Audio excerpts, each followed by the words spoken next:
അസ്സലാമു അലൈക്കും വറഹ്മത്തുള്ളാഹി വബറകാതുഹു. ബിസ്മില്ലാഹി വൽഹംദുലില്ലാഹ് വസ്സലാത്തു വസ്സലാമു അലാ റസൂലില്ലാഹ് വഅലാ ആലിഹി വസ്വഹ്ബിഹി അജ്മഈൻ അമ്മാ ബഅദ്. ഈ മാംഗ്ലൂർ റെയിൽവേ സ്റ്റേഷനിൽ വന്ന് ഇറങ്ങിയപ്പോഴേ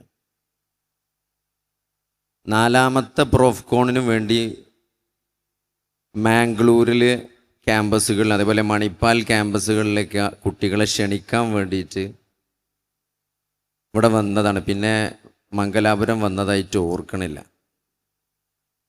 അപ്പോൾ ആ ഓർമ്മകളാണ് ഇവിടെ വന്ന് ഇറങ്ങിയ സമയത്ത് മനസ്സിലേക്ക് ഓടി വന്നത്. അത് നിങ്ങളുമായിട്ടൊന്ന് ഷെയർ ചെയ്തു എന്ന് മാത്രം. പാരൻസിനെ കുറിച്ചാണ് നമുക്ക് പറയാനുള്ളത്. നമ്മളെല്ലാവരും ഇവിടെ നിൽക്കാനും ഇരിക്കാനുമൊക്കെ ഉള്ള കാരണം നമ്മുടെ പാരൻസാണ്. ഒരിക്കൽ എൻ്റെ ഒരു പേഷ്യൻ്റ്, ഞാൻ ഈ മുട്ട് മാറ്റി കഴിഞ്ഞാൽ ഉറക്കക്കുറവ് സാധാരണഗതിയിൽ വളരെ കോമൺ ആണ്. അപ്പോൾ അത് ആദ്യം നമ്മൾ ഡിസ്ചാർജ് ആക്കുമ്പോൾ തന്നെ പറയും 2-3 മാസത്തിന് ഉറക്കം കുറവായിരിക്കുമെന്ന്. പക്ഷെ ഒരു ഉപ്പ തീരെ ഉറങ്ങണില്ല, മരുന്ന് കൊടുത്തിട്ടും ഒരു നിലക്കും ഉറങ്ങണില്ല. അപ്പോൾ ഉമ്മ പറഞ്ഞു ഇങ്ങനെ വിട്ടാൽ ശരിയാവില്ല, കാരണം ഞാൻ രാത്രി മുഴുവൻ ഉപ്പാൻ്റെ കൂടെ ഇങ്ങനെ ഉറക്കൊഴിച്ചിരിക്കുകയാണ്. മൂപ്പര് പകൽ കിടന്നുറങ്ങും, രാത്രി ഒരു നിലക്കും ഉറങ്ങില്ല. അപ്പോൾ ഞാൻ ഉമ്മാനോട് വെറുതെ ചോദിച്ചു, എന്താണ് ഉമ്മ മൂപ്പര് ഉറങ്ങാത്തത്?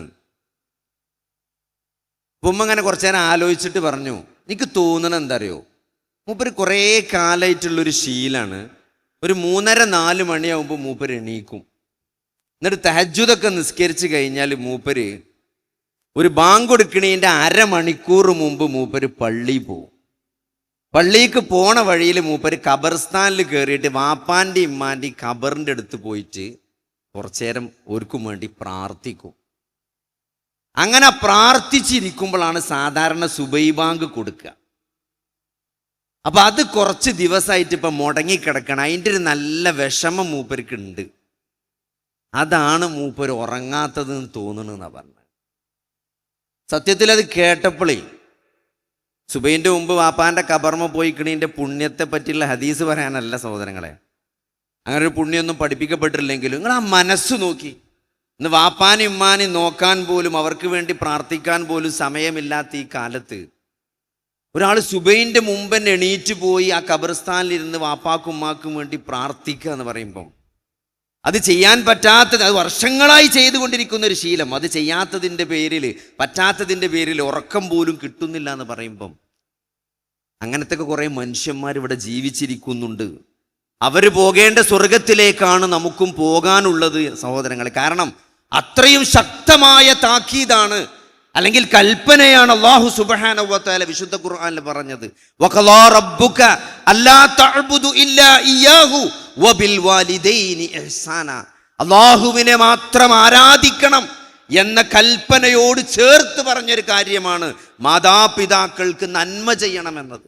ആലോചിക്കുക, എത്ര ഗൗരവമാണ്. നിങ്ങൾ ജിഹാദ് ചെയ്യണമെന്നല്ല, അല്ലേ, നിങ്ങൾ സ്വതക്ക കൊടുക്കണമെന്നല്ല അതിനോട് ചേർത്ത് പറഞ്ഞത്, മാതാപിതാക്കൾക്ക് നന്മ ചെയ്യണമെന്ന്. വസ്വാഹിബുഹുമാ ഫിദ്ദുന്യാ മഹ്റൂഫ, അല്ലേ, അവരോട് മാതാപിതാക്കൾ ശിർക്ക് ചെയ്യുന്നവരാണെങ്കിൽ പോലും അള്ളാഹുവിന് ഏറ്റവും വെറുത്ത കാര്യമാണ്, അല്ലെങ്കിൽ നരകം നിർബന്ധമാകുന്ന കാര്യമാണ് ശിർക്ക് എന്നത്.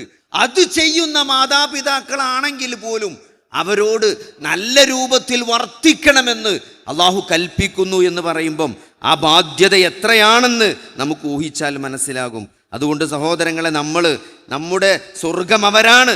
അള്ളാഹുവിൻ്റെ തൃപ്തി മാതാപിതാക്കളുടെ തൃപ്തിയിലാണ്. റിളല്ലാഹി ഫീ റിളൽ വാലിദി വസഖത്തുല്ലാഹി ഫീ സഖത്തിൽ വാലിദി എന്നാണ് മാതാപിതാക്കളുടെ തൃപ്തി.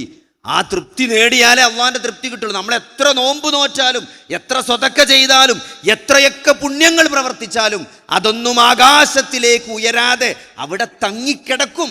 നമ്മുടെ മാതാപിതാക്കൾ നമ്മുടെ പേരിൽ കരയുന്നുവെങ്കിൽ, നമ്മളവരെ വേദനിപ്പിച്ചുവെങ്കിൽ ആ കർമ്മങ്ങളൊന്നും നാളെ അള്ളാഹുവിലേക്ക് ഉയർത്തപ്പെടുകയില്ല എന്ന് നമ്മൾ ഇതിൽ നിന്ന് ചേർത്ത് മനസ്സിലാക്കണം. അല്ലേ, നമ്മൾ സ്ഥിരമായിട്ട് കേൾക്കുന്ന ഹദീസാണെന്ത്, ഒരാൾ വന്നിട്ട് നബി സല്ലല്ലാഹു അലൈഹി വസല്ലമയോട് ചോദിക്കുകയാണ്, ഞാൻ ആരെയാണ് എൻ്റെ ഫ്രണ്ട് ആക്കേണ്ടത്, അല്ലെങ്കിൽ ആരാണ് ഞാൻ എൻ്റെ ബെസ്റ്റി ആക്കേണ്ടത്, ആരാണ് എൻ്റെ കമ്പനി ആക്കേണ്ടത്, ആരെയാണ് നബിയെ എന്ന് ചോദിച്ചപ്പോൾ നിന്റെ ഉമ്മാനെയാണെന്ന് പറയുമ്പോൾ വീണ്ടും അദ്ദേഹം ചോദിക്കുകയാണ്. അല്ലേ, അതൊരു കൗതുകമുള്ള ഉത്തരമാണ്. നമ്മൾ പ്രതീക്ഷിക്കുന്ന ഉത്തരമല്ല. ഉമ്മാനെ ബെസ്റ്റിയാക്കുക അല്ലെങ്കിൽ ഉമ്മാനെ നമ്മൾ ഫ്രണ്ടാക്കുക എന്ന് പറയുമ്പം വീണ്ടും ചോദിക്കുകയാണ് സുമ്മമൻ, പിന്നെ ആരെയാണ്, വീണ്ടും ആരെയാണ്? 3 പ്രാവശ്യം അള്ളാഹുവിൻ്റെ റസൂല് പറഞ്ഞത് ഉമ്മുക്ക, നിന്റെ ഉമ്മയെയാണെന്നാണ് അല്ലെ. അവസാനമാണ് വാപ്പനെ പറയണത്. അപ്പോൾ വാപ്പക്ക് ഇത്ര ഇമ്പോർട്ടൻസ് ഉള്ളൂ എന്ന് ഇടയ്ക്ക് ഹദീസ് കേട്ടപ്പോൾ എനിക്ക് ചെറുപ്പത്തിലൊക്കെ തോന്നിയെന്ന്. പക്ഷേ സഹോദരങ്ങളെ, നമ്മൾ ആ യാഥാർത്ഥ്യം മനസ്സിലാക്കി കഴിഞ്ഞാൽ 3 പ്രാവശ്യം അള്ളാഹിൻ്റെ റസൂല് പറഞ്ഞു അല്ലേ. 3 പ്രാവശ്യം പ്രഗ്നൻസി എന്ന 10 മാസക്കാലം ഒരു സ്ത്രീ 10 കിലോ ആണ് ഒരു മിനിമം വെയിറ്റ് കൂടുക. 10 കിലോ നിങ്ങൾ ആലോചിച്ച് നോക്കി. ഒരു 10 കിലോന്റെ കട്ടിയും വെച്ചിട്ട് നിങ്ങൾ 24 അവർ പിടിച്ച് നടക്കാൻ നിങ്ങളെ കൊണ്ട് പറ്റുമോ? ഒരു 10 കിലോ സഞ്ചി പിടിച്ചിട്ട് 24 മണിക്കൂർ താങ്ങി നടക്കാൻ നിങ്ങളെ കൊണ്ട് പറ്റുമോ? പക്ഷേ അങ്ങനെ നമ്മളെ ഉമ്മ ചെയ്തിട്ടുണ്ട് അല്ലേ. നമ്മളെ ഉമ്മ നമ്മളെ പ്രസവിച്ചു. ഏറ്റവും ശക്തമായ വേദനയാണ്. അറ്റാക്കിന്റെ വേദനയോളം വേദനയുണ്ട് പ്രസവ വേദനയ്ക്ക്. പക്ഷെ അറ്റാക്കിന്റെ വേദനയ്ക്ക് ഒരു പ്രത്യേകത ഉണ്ട്. അത് കുറച്ചേരം ഉണ്ടാവുള്ളൂ. ഒന്നുകിൽ നമ്മൾ വടിയാവും, അല്ലെങ്കിൽ നമുക്ക് ജീവൻ തിരിച്ചു കിട്ടും. ആശുപത്രി പോയി ആൻജിയോപ്ലാസ്റ്റി ഒക്കെ ചെയ്ത് അല്ലെങ്കിൽ മരുന്നൊക്കെ കയറ്റി ജീവൻ തിരിച്ചു കിട്ടും, അല്ലെങ്കിൽ നമ്മൾ തട്ടിപ്പോവും. പക്ഷെ അത് കുറച്ചേരം ഉണ്ടാവുള്ളൂ. പക്ഷേ ആദ്യത്തെ പ്രസവം എന്ന് പറഞ്ഞാൽ 24 മണിക്കൂറാണ് വേദന. വന്നും പോയി ഇങ്ങനെ നിൽക്കും. ആ പ്രസവ വേദന സഹിച്ചില്ലേ നമ്മുടെ ഉമ്മ അല്ലേ. അതിനുശേഷം നിങ്ങൾ ആലോചിക്കുക, അതിനുശേഷം നമ്മളെ വളർത്തി അല്ലേ. നിലത്ത് വെക്കാതെ കരയുമ്പോൾ രാത്രിയൊക്കെ പനിച്ചാൽ പലപ്പോഴും എന്താണ്, ഞാനൊക്കെ രാത്രി ഡ്യൂട്ടി കഴിഞ്ഞ് ക്ഷീണിച്ചുറങ്ങിയാൽ നേരം വെളുത്താലേ പിന്നെ നീച്ചുള്ളൂ. സുബയാൻ കൊടുക്കുന്നതിന് മുമ്പേ നീക്കുള്ളൂ, അല്ലെങ്കിൽ ബാങ്ക് കൊടുക്കുന്നത് കേട്ടിട്ടാണ് നീക്കുക. അതിൻ്റെ മുമ്പ് ഞാൻ എന്ത് സംഭവിച്ചാലും ഞാൻ അറിയില്ല. പക്ഷെ നമ്മളെ കുട്ടികൾക്ക് അസുഖമായാൽ മരുന്ന് കൊടുക്കുന്നതും അവരെ നനച്ച് തുടത്തി നേരം വെളുക്കോളം ഉറക്കമിളച്ച് അവരെ നോക്കിയത് നമ്മുടെ ഉമ്മയാണ്, നമ്മുടെ മാതാവാണ്. അതുകൊണ്ട് 3 പ്രാവശ്യവും അള്ളാഹിൻ്റെ റസൂല് പറഞ്ഞതിൽ യാതൊരു അത്ഭുതമില്ല. അത്രത്തോളം നമ്മുടെ ഉമ്മ നമുക്ക് വേണ്ടി കഷ്ടപ്പെട്ടിട്ടുണ്ട് സഹോദരങ്ങളെ. അതേപോലെ തന്നെ എന്താണ് നമ്മുടെ ഉമ്മയുടെ അല്ലെ, നമ്മുടെ ഉമ്മാൻ്റെ ഒരു സ്ത്രീൻ്റെ ശബ്ദം കേൾക്കുമ്പം ഇപ്പോൾ പ്രസവിച്ച കുട്ടിയാണെങ്കിൽ പോലും അത് സൈലൻ്റ് ആവും. അപ്പോൾ ഞാൻ ആദ്യം വിചാരിച്ചെന്തരോ, ഇതെന്താ ഈ ഉമ്മാൻ്റെ ശബ്ദം അല്ലെങ്കിൽ ഉമ്മാൻ്റെ ഒരു പരിചയം ഉണ്ടാവുമ്പം ഇത്രയും ആ പ്രസവിച്ചതിന് ശേഷമുള്ള പരിചയമാണെന്ന് അത്രയും കാലം വിചാരിച്ചത്. എന്നാൽ ശാസ്ത്രം പറയുന്നത് എന്താ, നിങ്ങൾ ആ ഗർഭാശയത്തിൽ ഇരിക്കുന്ന സമയത്ത് തന്നെ കുട്ടിക്ക് കേൾവി ലഭിച്ചത് മുതൽ ആ കുട്ടി അതിൻ്റെ ഉമ്മയുടെ ശബ്ദം മനസ്സിലാക്കുന്നുണ്ടെന്നാണ്, അറിയുന്നുണ്ടെന്നാണ്. ആ പരിചയമാണ് പ്രസവത്തിന് ശേഷം ഉമ്മ സമാധാനിപ്പിക്കുമ്പോഴും ഉമ്മയുടെ ഒച്ച കേൾക്കുമ്പോഴും ആ കുട്ടിയുടെ മുഖത്തുണ്ടാകുന്ന സമാധാനം അതുകൊണ്ടാണ്. അപ്പം അതുകൊണ്ട് അത്രത്തോളം കെയർ നൽകാൻ ഒരു ഉമ്മാക്ക് സാധിക്കുന്നത് അത് അള്ളാഹുവിൻ്റെ വലിയ ഔദാര്യമാണ്. ആ അള്ളാഹുവാണ് നമ്മളോട് മാതാപിതാക്കൾക്ക് നന്മ ചെയ്യാൻ, അവരോട് കാരുണ്യം കാണിക്കാൻ നമ്മളെ പഠിപ്പിച്ചത്. പക്ഷേ നമുക്ക് ആദ്യം തന്ന ആ പ്രൊട്ടക്ഷൻ, പ്ലാസൻ്റയുടെ പ്രൊട്ടക്ഷൻ ആലോചിച്ച് നോക്കി. ശരീരത്തിലെ സകലമാന ടോക്സിക് സബ്സ്റ്റൻസുകളെയും ആ പ്ലാസൻ്റ ക്രോസ് ചെയ്യാതെ നമ്മളെ സംരക്ഷിച്ചു പോകുന്നത് അല്ലേ. രാവും പകലും ഷിഫ്റ്റായിക്കൊണ്ട് 2 ഷിഫ്റ്റ് നമ്മുടെ ഉമ്മയാണ് നോക്കിയത് അല്ലേ. ഏത് ഡ്യൂട്ടി നമ്മൾ നോക്കിയാൽ മനസ്സിലാകും, 2ഓ 3ഓ ഷിഫ്റ്റ് ഉണ്ടാകും.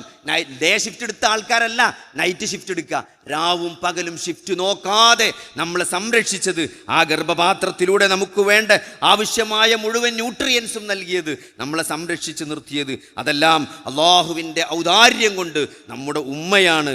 അതുകൊണ്ട് ആ ഉമ്മയോട് നമുക്ക് എത്ര ഉത്തരവാദിത്തം ഉണ്ടാകണം. ആ ഉമ്മ നമ്മുടെ പേരിൽ കരഞ്ഞൂടാ, ആ ഉമ്മ നമ്മുടെ പേരിൽ ദുഃഖിച്ചൂടാ. നമ്മൾ ആലോചിക്കേണ്ടതരോ, നമ്മൾ രക്ഷപ്പെട്ട പല അപകടങ്ങളിലും പെടാതെ നമ്മളിപ്പോഴും ഇവിടെ നിലനിൽക്കുന്നത് നമ്മുടെ മാതാപിതാക്കളുടെ പ്രാർത്ഥന കൊണ്ടാണ്, നമ്മുടെ മാതാപിതാക്കളുടെ നന്മ കൊണ്ടാണ്. മാതാപിതാക്കൾ ജീവിച്ചിരിക്കുന്നവർ അത് കൃത്യമായി മനസ്സിലാക്കണം. ആ പ്രാർത്ഥന കൊണ്ടാണ് സഹോദരങ്ങളെ ആകാശത്തിൻ്റെ വാതിലുകൾ തുറക്കുമെന്നാണ്. മാതാപിതാക്കൾ മക്കൾക്ക് വേണ്ടി പ്രാർത്ഥിച്ചാൽ ആകാശത്തിൻ്റെ വാതിലുകൾ തുറക്കപ്പെടും. ആലോചിച്ച് നോക്കി. അതുകൊണ്ട് നമ്മൾ ഗൗരവമായി കാണണം. നമ്മുടെ നന്മകൾ ഉയർത്തപ്പെടുകയില്ല, അത് ആകാശത്ത് തങ്ങി നിൽക്കും. ആകാശത്തിൻ്റെ കാരുണ്യത്തിൻ്റെ കവാടങ്ങൾ അടക്കപ്പെടും. നമ്മൾ അവരോട് തിന്മ പ്രവർത്തിച്ചാൽ, അവരെ വിഷമിപ്പിച്ചാൽ ആ ബോധം നമുക്കുണ്ടാകണം. അതേപോലെ തന്നെ നമ്മുടെ ലിഗസി, നമ്മുടെ DNA പകുതിയും മാതാവിൻ്റെയും പകുതി പിതാവിൻ്റേതുമാണ്. ആലോചിച്ച് നോക്കി. നമ്മുടെ സ്വഭാവങ്ങൾ അതെല്ലാം നമ്മുടെ ജീനുകളിലൂടെ നമുക്ക് ലഭിച്ചത് നമ്മുടെ മാതാപിതാക്കളുടെ പൈതൃകമാണ്. അതുകൊണ്ട് ആ ബോധം നമുക്ക് ജീവിതത്തിൽ ഉടനീളം ഉണ്ടാകണം. ഇപ്പോൾ കഴിഞ്ഞ ദിവസം ഒരു സുഹൃത്തിനെ കണ്ടു. എന്താറിയോ, അദ്ദേഹം കുറേ കാലമായി ഗൾഫിലാണ്. പക്ഷേ കുറേ കാലമായി ഗൾഫിൽ നിൽക്കുന്ന ആൾ ഇപ്പോൾ കുറച്ച് കാലമായിട്ട് നാട്ടിൽ ഇങ്ങനെ കാണുന്നുണ്ട്. അപ്പോൾ ഞാൻ വെറുതെ ചോദിച്ചു, നാട്ടിൽ തിരിച്ചു പോകണില്ലേ എന്ന്. അപ്പോൾ അദ്ദേഹം പറഞ്ഞ മറുപടി എന്താ, കുറേ കാലമായി ഗൾഫിൽ ജോലി ആയിട്ട്. അപ്പോൾ വാപ്പാക്ക് ഇപ്പോൾ അൽഷിമേഴ്സാണ്, ഓർമ്മകളൊക്കെ നഷ്ടപ്പെട്ടിട്ടുണ്ട്. വാപ്പ അങ്ങാടിക്കണ് പോയാൽ അങ്ങനെ പോവും, ഒരറ്റത്തെത്തിയാണ് നിൽക്കും. പിന്നെ നാട്ടുകാർ വിളിച്ച് പറയാണ്, ഗൾഫിക്ക് മെസ്സേജ് വരാണ് വാട്സപ്പിൽ, എൻ്റെ വാപ്പാനെ ഇന്ന സ്ഥലത്ത് കണ്ടു, അവിടെ തിരിഞ്ഞളിക്കുന്നുണ്ട്, അവിടെ അന്തം വിട്ട് നിൽക്കുന്നുണ്ട് എന്ന് പറഞ്ഞപ്പം എനിക്ക് വല്ലാത്ത വിഷമായി. ഞാൻ ജോലി റിസൈൻ ചെയ്ത് വന്നതാണ്. ഇനി വാപ്പ മരിച്ചിട്ടേ തിരിച്ചു പോകണുള്ളൂ എന്നാണ്. വാപ്പ മരിച്ചിട്ടേ തിരിച്ചു പോകണുള്ളൂ. ഇപ്പം എന്താ മൂപ്പരെ പണിയറിയങ്ങൾ? വാപ്പ കുപ്പായിട്ട് ഇറങ്ങുമ്പോൾ മൂപ്പരും കുപ്പായിട്ട് ഇറങ്ങും, പിടിച്ചക്കൂല. വാപ്പ എവിടെ സ്റ്റോപ്പാകണ് അവിടെ മൂപ്പര് വാപ്പാനെ തിരിച്ചു കൊണ്ടുവരും. അപ്പം ആ പണി മാത്രമാണ് മൂപ്പര് ചെയ്തുകൊണ്ടിരിക്കുന്നത്. സഹോദരങ്ങളെ, ഇതിലൊക്കെ വലിയ പുണ്യമുണ്ട്, വലിയ പ്രതിഫലങ്ങൾ നമുക്ക് ലഭിക്കാനിരിക്കുന്നുണ്ട്. അത്രയും ഉത്തരവാദിത്തമാണ് മാതാപിതാക്കളുടെ കാര്യത്തിൽ. എന്ന് പോലും അവരോട് പറയരുത് എന്ന് പറയുമ്പം നിങ്ങൾ ആലോചിച്ചിട്ടുണ്ടോ? നമ്മൾ ആരെങ്കിലും നമ്മളെ വാപ്പാനോടും ഉമ്മാനോടും പറയോ? അല്ലേ? അത്ര ഡിസ്റെസ്പെക്റ്റ് ആയിട്ട് അല്ലെങ്കിൽ മര്യാദക്കേടായിട്ട് നമ്മൾ ആരെങ്കിലും ബോധപൂർവം സംസാരിക്കുമോ? ഇല്ല, ഒരിക്കലും സംസാരിക്കൂല. പക്ഷെ എന്താ, നിങ്ങൾ വയസ്സാകുന്ന ഒരു സ്റ്റേജ് വരുമ്പം അവർ നമ്മളെ കൊണ്ട് അങ്ങനെ പറയിപ്പിക്കും.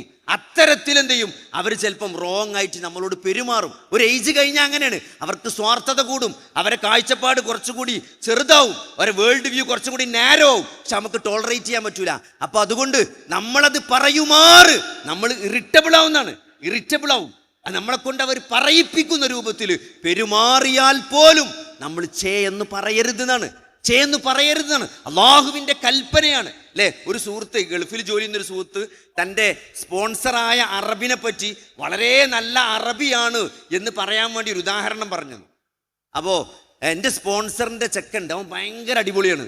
അപ്പോൾ ഞാൻ ചോദിച്ചു, എന്താ ഇത്ര അടിപൊളി ചോദിച്ചപ്പോൾ ഒരു സംഭവം പറഞ്ഞു തരാണ്. എന്താ പറയുക, ഞങ്ങൾ ഈ സ്പോൺസർ മകനായ അറബി അദ്ദേഹം ഈ മലയാളിയോട് പറയണം, ഈ മലയാളി ഈ അറബിൻ്റെ വീട്ടിലേക്ക് AC നന്നാക്കാൻ വേണ്ടി പോവാണ്, AC നന്നാക്കാൻ. അപ്പോൾ പിന്നെ AC റിപ്പയർ ഉണ്ട്. അപ്പോൾ അങ്ങോട്ട് എൻ്റെ വീട്ടിലേക്ക് ചെന്നാൽ അവിടെ നന്നാക്കാനുള്ള സ്ഥലമൊക്കെ കാണിച്ചു തരും. അപ്പോൾ അവിടെ ചെറിയൊരു പ്രശ്നം ഉണ്ടാവും. ഈ നന്നാക്കാൻ തുടങ്ങിക്കഴിഞ്ഞാൽ, AC പണിയെടുക്കാൻ തുടങ്ങിക്കഴിഞ്ഞാൽ എൻ്റെ പ്രായമായ വാപ്പുണ്ട്, മൂപ്പരവിടെ വരും.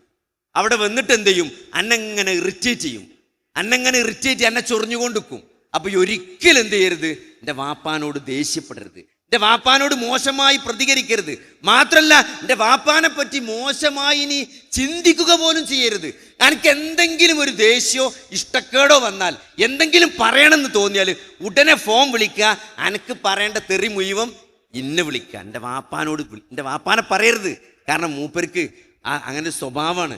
അതുകൊണ്ട് വാപ്പാനോടൊരു വിഷമം എനിക്ക് തോന്നരുത് എന്ന് അറബി ചെക്കൻ പറഞ്ഞു എന്നാണ്. നിങ്ങൾ ആലോചിച്ച് നോക്കി, നമ്മളൊക്കെയാണ് എന്താ പറയാ, അവിടെ തന്തണ്ടാവും, നല്ല ഡോസണ് കൊടുത്തോണ്ട് ഇങ്ങനെ ചൊറിയാൻ വരികയാണെങ്കിലേ എനിക്കെന്തായാലും പറ്റൂല, ഇയാൾ പറഞ്ഞോണ്ട് ഞാൻ പറയാനുള്ളതൊക്കെ ഇയാൾ പറഞ്ഞാളാന്ന് നമ്മൾ പറയില്ല. നമ്മളെ സ്വഭാവം അങ്ങനെയല്ല സഹോദരങ്ങളെ. പക്ഷെ അവർ മാതാപിതാക്കളെ അത്രയും റെസ്പെക്റ്റ് ചെയ്യുന്നുണ്ട്. കാരണം എന്താ പറയുക, വിശുദ്ധ ഖുർആനിന്റെ കൽപ്പന അങ്ങനെയാണ്. എന്ന് പോലും എത്ര ഇറിറ്റേറ്റ് ചെയ്താലും തൻ്റെ മാതാപിതാക്കളോട് എന്ന് പോലും പറയരുത് എന്ന് പറയുമ്പം അതിൻ്റെ ഗൗരവം എത്രയാണ് അല്ലേ? ആദാബുൽ മുഫ്രദിൽ ഒരു കഥ കാണാം. ഇബ്നു ഉമർ റളിയല്ലാഹു അൻഹു ഹജ്ജ് ചെയ്യുന്ന സന്ദർഭത്തിൽ ഒരാൾ തൻ്റെ വാപ്പാനെ തോളിലിട്ടിട്ട് ഇങ്ങനെ തൂക്കിക്കൊണ്ട് ഹജ്ജ് ചെയ്യിക്കാണ്. അപ്പോൾ ഇബ്നു ഉമറിനോട് തമാശയായി ചോദിച്ചു എന്നാണ്, ഞാൻ എൻ്റെ മാതാപിതാക്കളോടുള്ള ബാധ്യത ഇത് ഇങ്ങനെ ചെയ്താൽ നിർവഹിക്കപ്പെടൂലേ എന്ന് ചോദിച്ചപ്പം അദ്ദേഹം തിരിച്ചു പറഞ്ഞ എന്തരങ്ങൾ, പ്രസവത്തിൻ്റെ സമയത്തുള്ള മാതാവിൻ്റെ ഒരു കരച്ചിലിന് പോലും നിന്റെ മുഴുവൻ സർവീസുകളും, മാതാപിതാക്കളോട് ചെയ്യുന്ന മുഴുവൻ ഉത്തരവാദിത്തങ്ങൾ പോലും അതിന് പകരമാകൂല എന്നാണ്. എന്നിട്ടാണോ സഹോദരങ്ങൾ അത്രയും ഉത്തരവാദിത്തം ഉണ്ട് അല്ലേ? ആരാണ് ഉവൈസുൽ ഖർനി എന്ന് പറഞ്ഞ താബിയുണ്ട്, ആരാണ് സഹാബി എന്ന് അദ്ദേഹത്തെ പറ്റി പറയാറില്ല. കാരണം എന്താണ്, അദ്ദേഹം യമനിലാണ്, ഇസ്ലാം സ്വീകരിച്ചു. നബി സല്ലല്ലാഹു അലൈഹി വസല്ലമയെ കാണാൻ വേണ്ടി യമനിൽ നിന്ന് മദീനത്തേക്ക് വരാൻ നിൽക്കുന്ന സന്ദർഭത്തിൽ, കാരണം നബിനെ കണ്ടു കഴിഞ്ഞാൽ അദ്ദേഹം സഹാബിന്റെ സ്റ്റാറ്റസ് ആണ് അദ്ദേഹത്തിന് കിട്ടാൻ പോകുന്നത്.